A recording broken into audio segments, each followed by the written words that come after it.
Right now, a bill dubbed the Don't Say Gay bill by critics has passed the Florida Senate.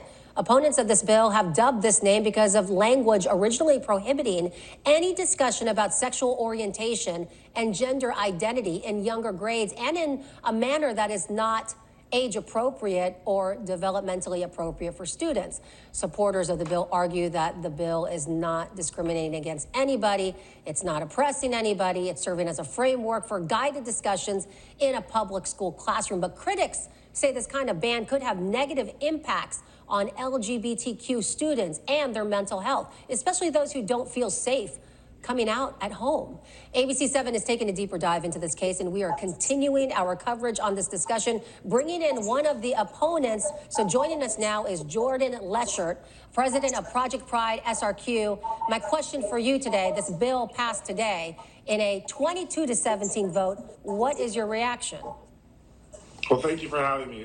The reaction is it actually had bipartisan opposition, which in Tallahassee is something impressive. 2 Republicans broke ranks because they saw how terrible this bill is. In short, this bill is a law in search of a problem. It doesn't exist. This problem, we already empower our teachers. Teachers are not teaching our students algebra in kindergarten, so they already know what's age appropriate. This was unfortunately just another red meat for base to move forward towards the elections at the detriment of students who need more protection than anyone. And what do you think this bill will do to the LGBTQ community if it continues to move forward? Well, what it'll do is, one, it will repress kids from being their true, authentic selves at school. It also will terrify teachers who might comfort a student and they will be worried that they or the school board could be sued. I think it's important to know that the senator who sponsored this, Senator Baxley, was asked what is the definition of sexual orientation, and he could not, 3 times he had the chance, he could not even say the definition of sexual orientation. Finally, when he answered, he said male and female, which of course is not sexual orientation. And this is a person who went to school in primary school in the 1950s, which makes sense that this bill is more in line with the 1950s than it is now. So what we're trying to do is create good little human beings. And unfortunately, what Tallahassee is doing is they're doing state-sanctioned discrimination against the LGBT community, as well as not just students, but parents like me.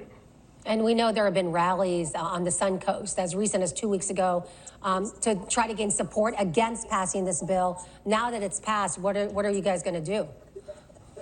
Well, now that it's passed, that's step one. We expected for it to be passed. There will be multiple lawsuits filed that it violates the First Amendment of teachers for freedom of speech, that it violates gender protection, that it violates equal protection under the Constitution. Tallahassee this year has passed multiple laws that are just blatant violations of federal law. So this will be contested in federal law, and we hope to immediately get a temporary restraining order so that this harmful bill never becomes effective in the schools.